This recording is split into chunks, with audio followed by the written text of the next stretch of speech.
Негизи карантин күнү. Негизи эл чыкпаш керек көчөгө. Негизи биз бири-бирибизден алыс болушубуз керек. Бул өкмөттүн токтому, бул Кыргыз Республиканын мыйзамы. Бирок кээде мыйзамда иштебей турган күндөр болот экен. Кээде өкмөттүн токтому да токтоп калган күндөр болот экен. Ошол күн бүгүн болуп турат. Караңыздарчы, мына ушуга карабай канча эл келди. Элмирбекти узатууга. Көрсө Элмирбек элдин кишиси да. Элдин кишиси болуп калган экен да.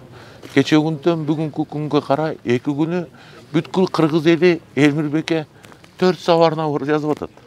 Ар бири ыр билгени, билбегени дагы арнап жазып атат. Эмнеге дегенде, ошо Элмирбек бүткүл өмүрүндө кыргызга арнаган экен да. Өмүрүн, ырларын бүгүн кыргыз коштошуп жатат. Ошол коштошууда, акын менен коштошууда, адам менен коштошууда, асыл зат менен коштошууда ар кимизи 4 сабырын жазып атат Элмирбекке. Бүгүн кайгылуу күн. Бүгүн Кыргызстандын маданияты, Кыргызстандын тарыхы, кыргыз эли чоң жоготууга учурап турат. Бүгүн Элмирбектин канча жазылбай калган обондору өлүп турган күн. Бүгүн Элмирбектин канча айтылбаган ырлары өлүп турган күн. Анткени Элмирбек болгону 42 жашта. Эл ортону элүүдөйт. Атаганат 60га чейин жашаса жок дегенде канчалаган чыгарма, канчалаган обон, канчалаган сөз калмак. Элмирбек бүткүл өмүрүндө кыргызды көтөрүп, бүткүл өмүрүндө кыргызды даңазалап, бүткүл өмүрүндө кыргыздын тарыхын ташка тамга баскандай айтып келди. Кай жерде болбосун, айтыштарда болбосун. Эсимде казак акыны менен айтышып отурганда бир жерде казак акыны тамашалап башыңда тартып албайм калпагыңды деп ырдаса Элмирбектин жообу кулагымда турат алигече. Билбегем карматарың шайтаныңды, билбегем сенин минтип айтарыңды, сен эмес Кытай тартып ала албаган башымда ушу турган калпагымды.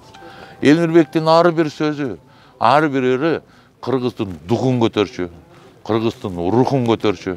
Кайсы жерде болбосо да ушул суурулган кылычтай, сунулган найзадай кыргыздын баскан жолун, тарыхын, улуу сөзүн коргоп жүрчү Элмирбек. Мына ушундай киши болчу Элмирбек. Садык мырза, сиз эми Элмирбек Иманалиев менен өтө тыгыз жакын иштешкен, айтышта болобу, бардык тармакта иштешип калган адамсыз. Анан өзүнүн айтканы бар эле да. Ушул Кыргызстанда эң көп убакыт айтышкан бул Садык Шернияз экөөбүз айтышсак керек. Күнү менен айтышты депчи. Биз бир жолу 12 саат айтыштык. Ал мындай болуп калды. Элмирбек жаңы казактар менен айтып жүргөндө анда кээ бир жерден казактардын сөзү да күчтүү болуп кеткен учурлар болчу. Эсимде мисалы Эрмек деген акыны казактын минтип ырдаган жери бар эле. Дүнүйөң бар болсо колдо турар, корооңдо 1-2ден Волга турар, кыргыздын акындары жылаңайла кол көтөрүп ала кет деп жолдо турар деп. Бир чети тамаша иретинде, бир чети ыза иретинде, эми эки элдин арасында акын болгондон кийин ушундай сөздөр чыгып кетет. Анан мага Элмирбек айтып калды. Ушундай сөздөр чыгып кетет, кандай жооп бериш керек деп. Анда мен айттым, сен казактын акыны бол, кадимкидей айтыш, мен кыргыздын акыны болом, жооп кайтарам деп. Анан Элмирбектин сөзү ачуу эле аябай. Ана катуу айтканда мен чыдабай кетип, экөөбүздү комуздан жулуп, комузду жулуп алып айтышып отуруп, мен албетте жамак менен айтып атам, ал акындык менен айтып атат.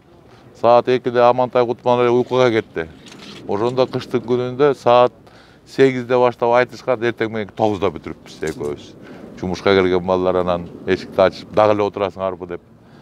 Элмирбек ошондой эч бир түгөнбөгөн 24 саат айтса да сөзү түгөнбөгөн. Тарыхты, салтты, кыргыздын баскан жолун, кыргыздын эмес, казактын баскан жолун казактын акындарынан мыкты билген акын эле. Ошондой сөзмөр, ошондой улуу ойчул, ошондой билген, билими күчтүү. Мына кейиштүүсү айрылып отурабыз.